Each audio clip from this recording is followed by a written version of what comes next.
welcome back to the program. It's The Verdict here on Channels Television, your news leader, the news leader for the nation. We've been at it for almost 2 weeks now, Laddie, yes? Oh, indeed. And we're going to continue to be at it until all the votes are counted and, of course, until there is a result. Now, remember that you can send us a message and that we have a number of platforms that you can do that. There's hashtag The Verdict, and don't forget hashtag I voted. Very important for us to know how you're performing your civic duty or how you did it today. So send us a message there. You can send a short video, but keep it short since it's something we have to convey over here as well. And also send us a message across all our platforms right here on Channels Television. Indeed, and speaking about that, we do have some visual out of Lapai. I understand that is in Niger South. I wonder if we could get that. There it is. We understand the voting started quite late. The materials and the officials arrived late. So right now, voting is underway in that area. As you can see, there are people on it. And I understand we can talk now to our correspondent in Niger State, who is there. That's Emperor Simon. Emperor, what can you tell us?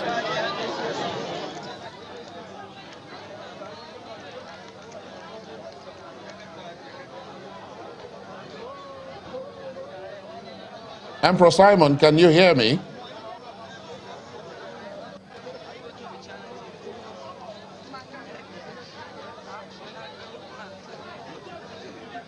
Okay. Okay. Perhaps we can continue to talk about what's happening here, yes. Seeing as, you know, results are coming in elsewhere and counting has started, counting has even ended in some places. And you see that, look at the queue as well. And there seems to be quite a large number of people. Yeah, it's a bit of a crowd, isn't it? And you find that they're only just doing this now. Again, bringing back the question, when will this particular exercise end? Yes, in places like this. In places like this where it's... The electorate or the voters there look quite patient. I mean, having waited this long, they're taking their time to get it done. Hopefully they'll do it right without having too much avoided votes, hoping that they still remember the processes that they all have to go through. Doesn't look like a typical polling booth. No, I was going to say, again, just like we were saying earlier on, sometimes you have the ballot box on the floor on a chair, or just, you know, yeah, you have the ballot papers. Yeah, how come there's no uniformity? I'm sorry, I just remembered, we actually kept Eze Wangu on hold while we took a break. Now, Mr. Wangu, we're back, and you're seeing the visuals. If we could just sustain those visuals a little, the visuals from Lapai in Niger State.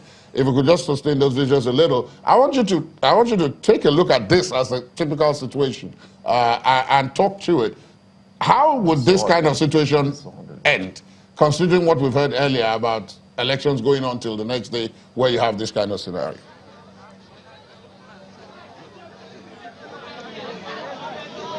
Necessarily this kind of scenario that will get into the next day. They had to make provision to conclude voting today in this kind of scenario.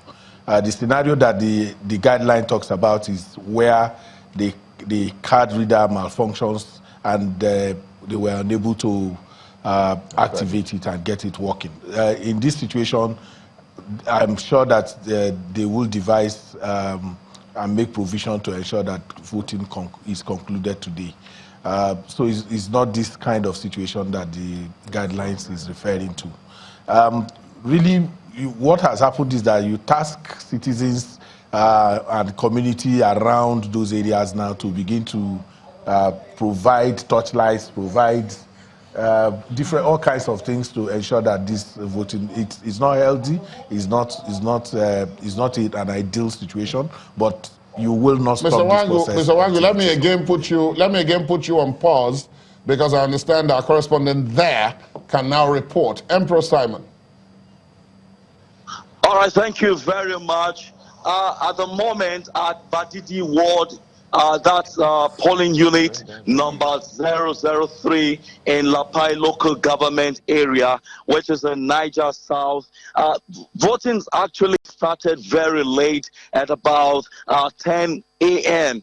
and the voters had been on ground at about 6 a.m. but nothing. There was no any INEK official no material on ground as at that time, and the voters became frustrated with what was happening. What you see on the screen, perhaps, if you can, if that's been rolled out, is that the voters are fighting. They're worried that they've been kept for too long on the queue without INEK officials attending to them, and that's a reflection of what we've got in many of the places that we have visited, where INEK officials didn't arrive to polling units on time, and materials were not also forthcoming, and the voters are frustrated with everything because keeping them for too long without any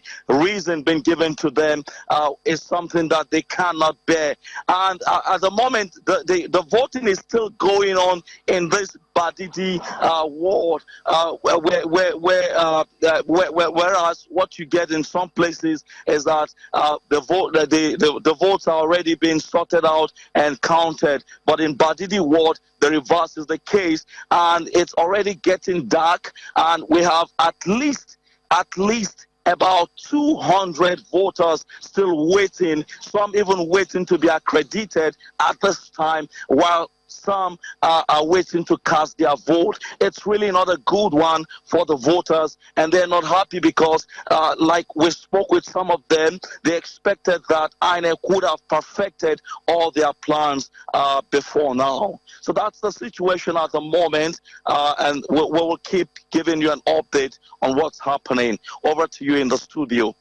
Thank you, Emperor. Thank you very much. Now we've provided some details. He was talking from Madidi Ward. That's right. And I was just going to say whether we can let one of our guests in Abuja, Mrs. Ajogu, respond to what she's seen there, seeing as accreditation is still being expected for some people. What can you say about the process so far? Well, the process, especially from the video we've seen, I can see quite a lot of children there, and I wonder what they're doing there. I wonder if they're waiting for their parents or if they're underage voters.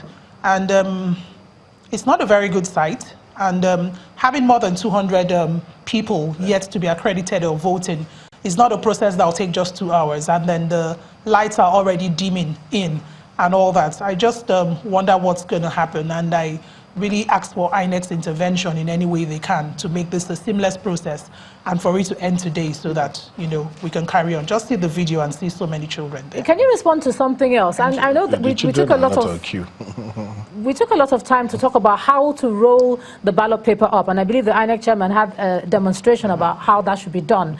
When you look at the visuals coming in, you find some people just folding it and putting it in there without that rolling it up, then flattening it on both sides and then putting it back in. And the worry then was do that so that votes are not voided. But with the way it is, what do you think?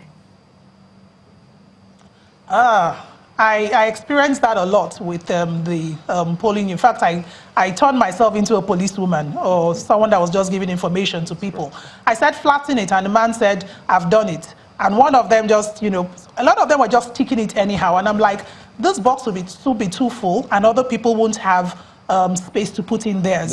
So that information didn't go out very well. And for those that are still voting and for those that will still be allowed to vote tomorrow, I hope that information goes out for them to flatten the paper so it goes in very well. It's easier for, you know, for space, and it's easier to open up and have the votes counted. Incidentally, we just needed to make it clear, I think that was what Mr. Wangu was pointing out to you there in the studio in Abuja. The children that were in the visuals were not on the queue.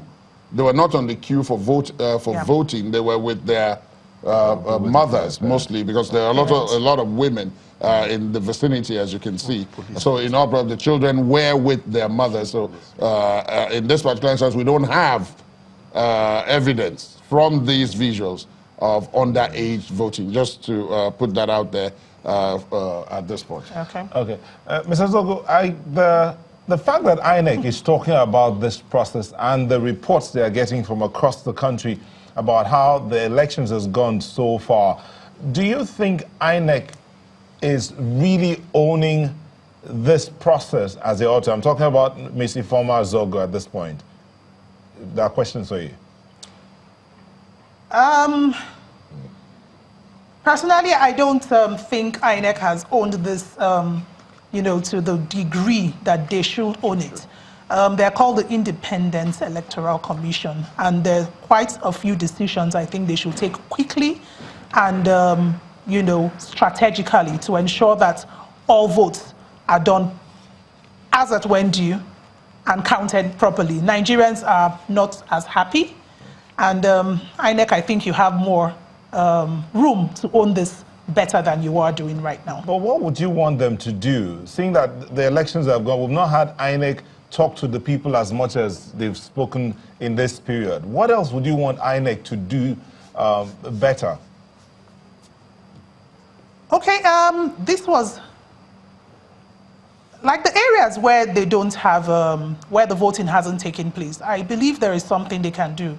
They can actually try and fly out materials immediately instead of stalling it or waiting for something to, the next, you know, or waiting for too long to take a decision. They can take those decisions quickly and ensure that everywhere is covered. And then, basically. Okay, Mr. Atawari, yes. that matter of complete ownership of this, and then what we've seen happening in Lapai, the people are gathering, they started late. Yes.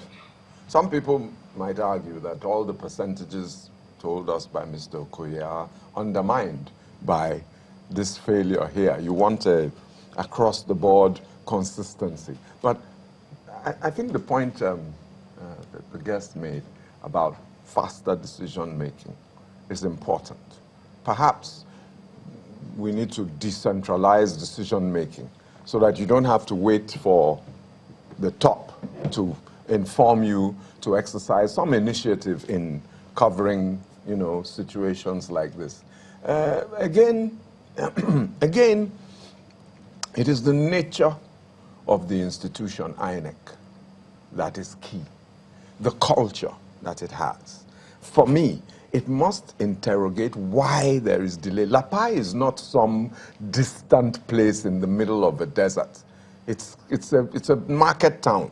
So you have to ask, what is the problem? Is it a vehicle breakdown? Did they leave the material in Abuja and only go to get it? You know, we tend to, oh, it doesn't matter, they'll vote eventually. I think management, decision-making, structure, responsiveness, you understand how you respond. I mean, if as the reporter said, voting started at 10, I think he couldn't he probably got that wrong. What we expect is consistency across the board, that across the country people will start voting, particularly around the same time, so that when counting is done, it's about the same time, so that there's not what you call an emotional, oh, they voted that number there. You know, that's the expectation. And this is not beyond human endeavor.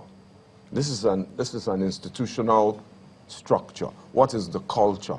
How do you, is it run like a bureaucracy, like the civil service, where you have to, you know, memo everything and get and approve?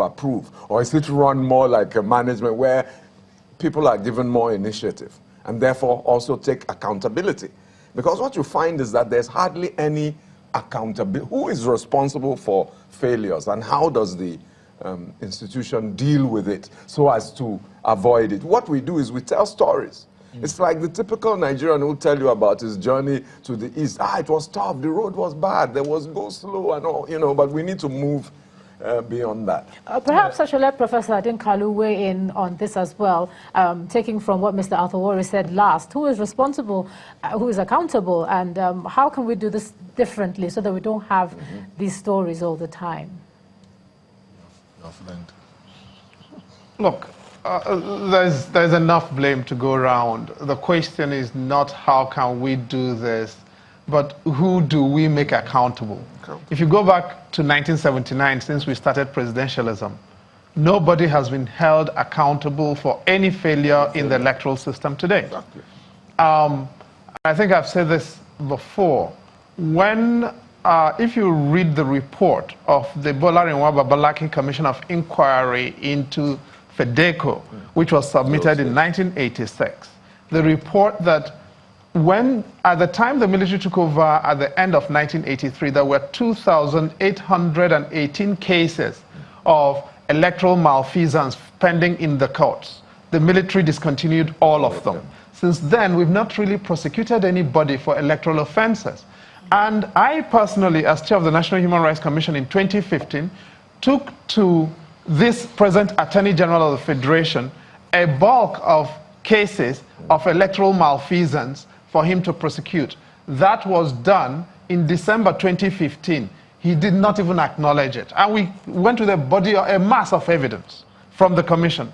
And that's the problem. We're a country in which there are no consequences for any of these things. If there are no consequences, why do you have to bother with the kinds of things that Mr. Thawari is talking about in Lagos? You don't have to bother. And it's, you know, in a marketplace in which these things, dysfunctions in the electoral system are sources, revenue streams for different people, sources of money, and that is the way we look at them. They're profitable, as he said before. Egmofola said that while we've been on this platform.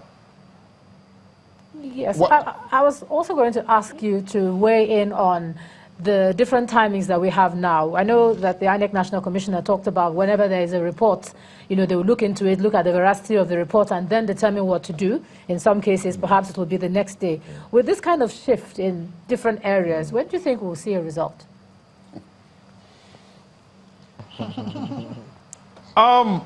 I don't want to be a babalawo here, but we're already in this process, and we're at the beginning of this of the active process of voting.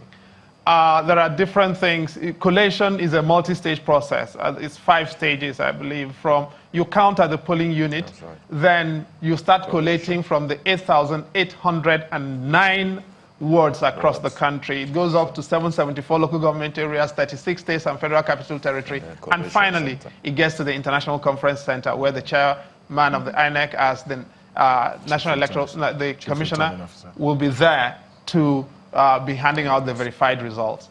But now, there are 2 things I think that will affect, in addition to these multiple stages, there are 2 things. One, INEK now has 2 collation officers for different sets of offices. The parliamentary offices, there is 1 at the different stages. And for the presidency, there will be 1.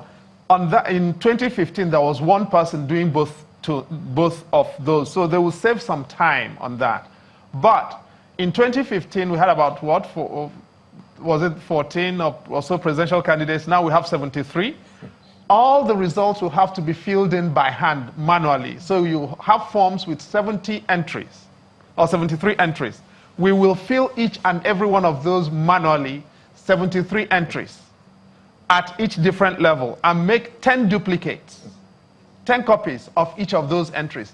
Doing that alone and then checking and cross-checking and calculating those numbers manually is going to add at least 2 days to whatever we're thinking about. But that is where we are. So work out the numbers for yourself.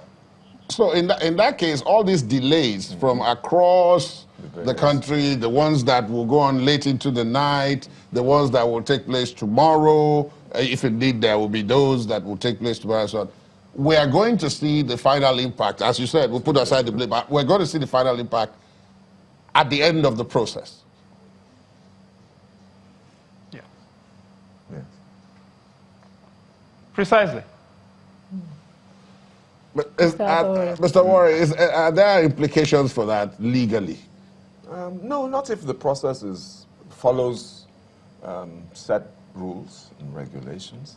I talked about bureaucracy being, you know, why the manual, why the complication? But you know, that's the way we do it. As long, to me, as the process is open and transparent, I don't think there's a specific or legal time frame after close of voting where results should be declared. So that bit of elections need to happen a certain number of days before the expiration of a tenure of the person in office. Yeah, the election would have but the election would be deemed to have taken place at the closure of vote. In my view, that's an interpretation issue. Although people say an election is only complete when the result is out, but I don't think that's a major issue. But then that's just my opinion. But again, we've got delays in the process and then delays in the counting, you know, and has INEK, quote unquote, enabled itself more in the understanding that it's dealing with more candidates than in the last election. So with Mr. Worry, I need to put you on pause. We'll take a break, and then when we return, we'll continue with this discussion forward.